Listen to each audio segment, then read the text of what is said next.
G'day everyone, Jimmy Buscombe here. Welcome to the video tutorial for my 3D Trick of the Eye street art workbook. Today I'm going to be working on the area here behind me, and I'm going to show you how to work up one of the templates from the 3D Trick of the Eye workbook. This is the one we're going to be working on today. It's the rainbow and clouds. So I'll take you through all the steps necessary and the equipment you're going to need to work this up on your driveway. The first step I'll show you is how to draw your grid out onto your pavement, and then how to transfer this illustration from the page to the concrete, and then the steps I take to colour it in and where to take your photos from as well. So let's get started.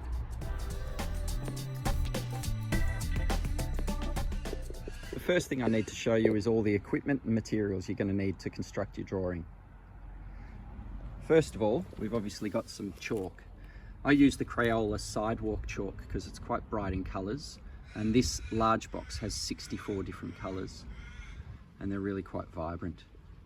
You also obviously need your template. Today we're going to use the template that is the clouds and rainbows. I also then, to work the chalk into the pavement, I use a stiff bristled brush and a spray bottle with some water. That's to spray the concrete, make it wet, which just helps stick the chalk to it. You can also use, as explained in the book, you can use a mixture of hairspray and water if you want your artworks to last longer. You'll also need a tape measure, probably need a pillow for your knees, and then I sometimes also use soft pastels. Now these are quite expensive. So my recommendation when using soft pastels is to first get a layer of chalk down and then just use the soft pastels to get your highlights and your dark colours.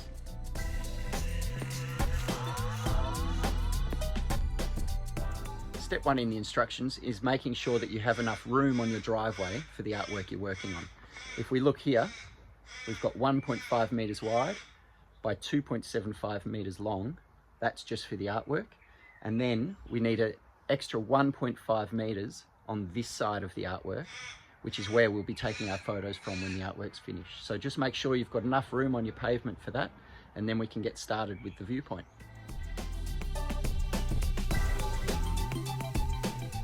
So we see here, we've got a viewpoint that sits 1.5 metres from the start of the grid, and with 25 centimetre grid squares, it is 50 centimetres in from the side, and we've got a metre on this side. So for my driveway, I'm going to want to sit the viewpoint closer to this side of the driveway. And all we do is draw a mark for the viewpoint.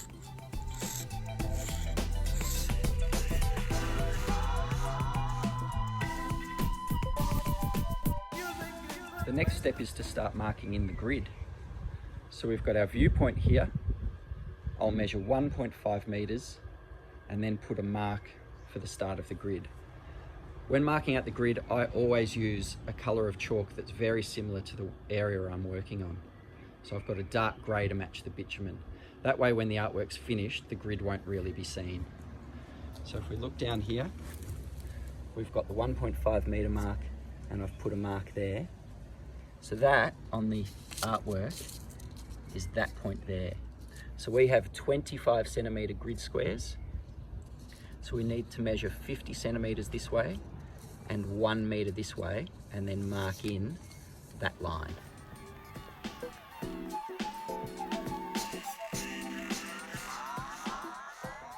Having now marked out this line with all its 25 centimetre increments, it's time to draw in this line and this line with all their 25 centimetre increments.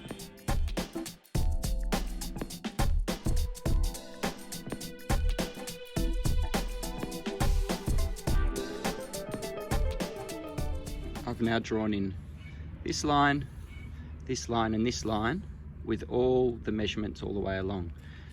Now all we need to do is do all the horizontals and then all the verticals.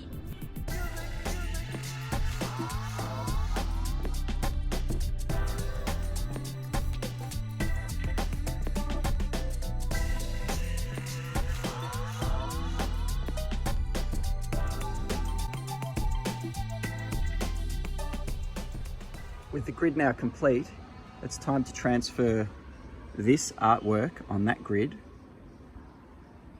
to the grid on your pavement. For this, we're going to need some plain white chalk. A handy tip for gridding out your artwork is to just number all your squares along the top and down the side, and then do the same on your grid. So to transfer the artwork across, I usually use these intersection points where the artwork crosses the grid here, and I mark them on my grid on the pavement.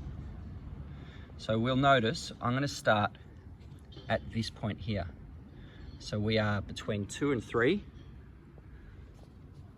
and we're down, we're a little higher than halfway. So I'd say that's about there. And then we look on the other side, and it's slightly higher than that between 3 and 4. So slightly higher between 3 and 4. And then if we look at this point, it sort of crosses over right near the corner between 4 and 5 and 1 and 2. So that line there, which is here. So we cross over there. The next one is smack in the middle of 5 on the next one down. So 5 and between 2 and 3. So we go 5, it's right in the middle of that. So as you can see there, we're starting to get this arc running down.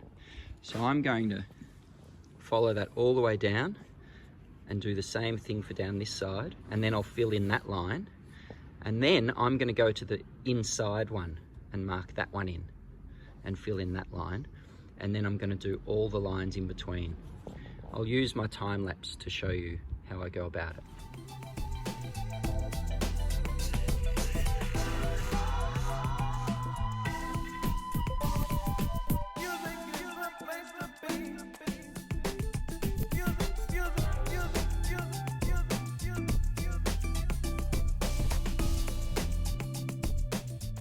I find it really handy to step back to your viewpoint occasionally and see where the drawing works and where it doesn't.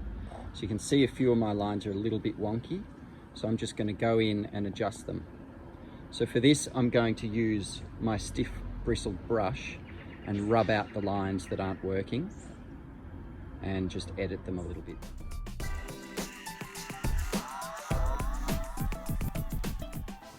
Having completed the rainbow portion of the drawing, it's now time to come in and do the clouds. And I use exactly the same technique. So this one, because that mark there is right near the corner, I'll probably start there, work my way around that line, and then this line, and just work my way all around that cloud. And then I'll do the same for this cloud.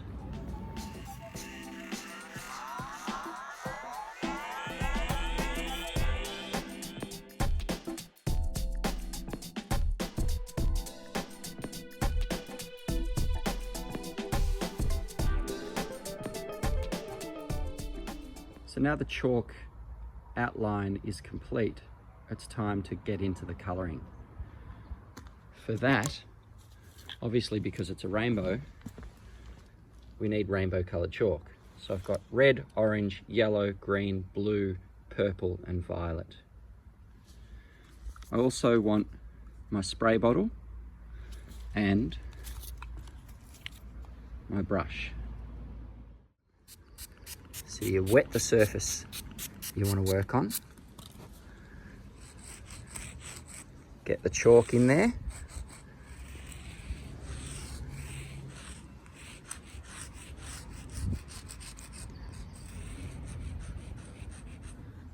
And then rub it into the concrete with your brush. So this just gets, because the concrete, especially this bitumen, is so rough, it just means that it's going to be a better coverage as I go all the way around. So I'm going to do that for all the colours. First I'll do red, orange, yellow, green, blue, purple and violet, and I'll work that all the way in using the spritzer, the brush and the chalks.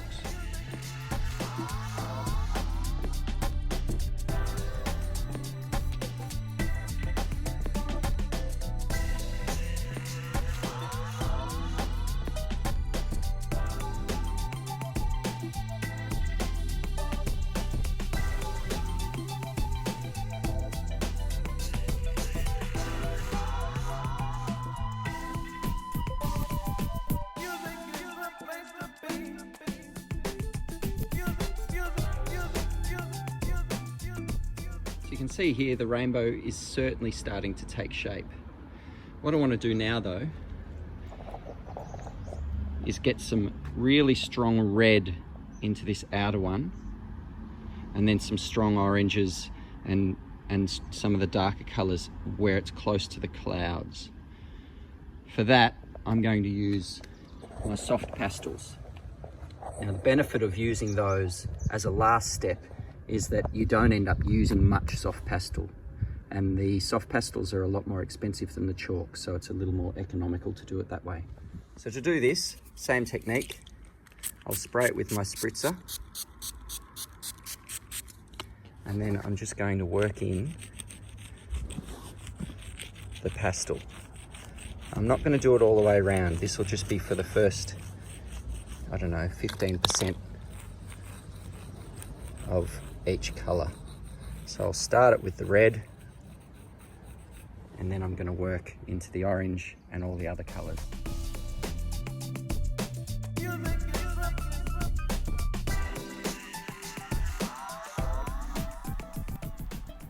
With the strong pastel colours in the corners, you can see it's really starting to pop.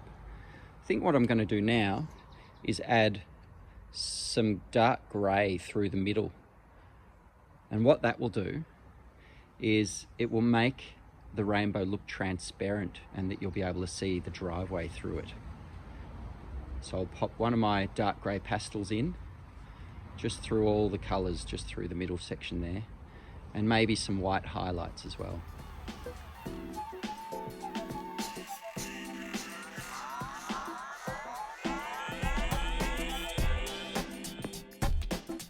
As you can see, the dark pastel in the corners and the grey through the middle and the white highlights are really starting to make it pop. Now what I'm going to do is I'm going to take my brush and I'm going to blend it all together. The blending is pretty simple. It's really just smudging in between each colour, and I just use little horizontal strokes like that in both directions. And what that will do is remove the line between the colours and make them fade into each other.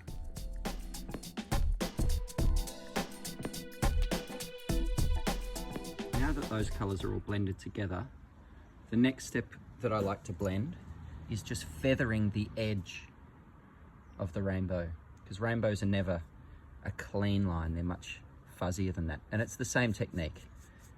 You just work out on a slight angle to give it a bit of a fuzzy edge.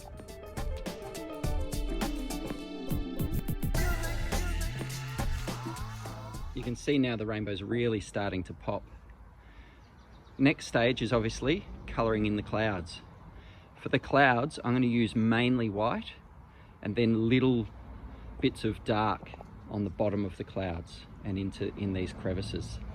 Clouds are generally darker on the bottom than they are on the top because the sun shines from the top and they're shadowed underneath.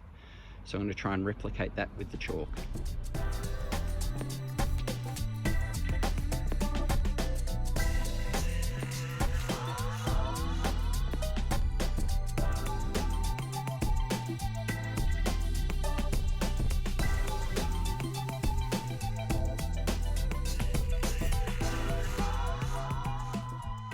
So the clouds are pretty much done. As you can see, they're not highly detailed, and you can see a bit of the concrete through, but when you stand back into the viewpoint, they actually kind of look okay. To sketch in the cloud location, it's actually exactly the same as we did for the original illustration. We just used the grid reference and we sketch in the location of the clouds and then colour them in. On here I'm going to use black. If this was concrete, I might use a dark grey. And then again, I use the brush to feather its edges.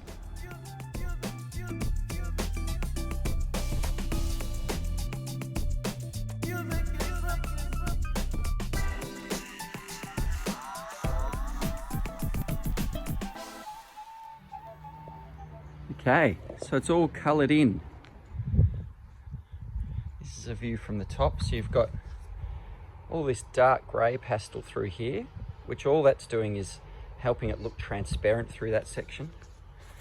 And then I've done some white pastel over the top of the colours here, and then the dark pastels over the top of the chalks there. So first layer of chalk, then pastel in the dark colours, pastel in the white, pastel in the dark grey. Now comes time to remove the grid. Which you don't have to do. If you've used a better coloured chalk than I have that matches your driveway better, then you won't have to. I've also done the numbers to help me lay out my drawing, so I want to wash those off. So all I use, I get my spritz bottle, this one here, and a brush from a brush pan brush. And all we need to do is spray on that and then give it a bit of a clean, and do that with each one, and it disappears like magic. When that dries, you won't even see it. So I'll do that for all the numbers and the grid, and then we'll be done. Thanks for your time today. I really hope you get a lot of enjoyment out of the 3D Trick of the Eye street art book. If you have any questions at all, remember to check my website at jimmybuscombe.com. There'll be a section in the street art book page down the bottom of frequently asked questions. If your question's not there, feel free to send me a message. I'm always happy to help. And also remember to send me your finished chalk arts so I can post them on my page and show everyone how you've gone. Thanks for watching.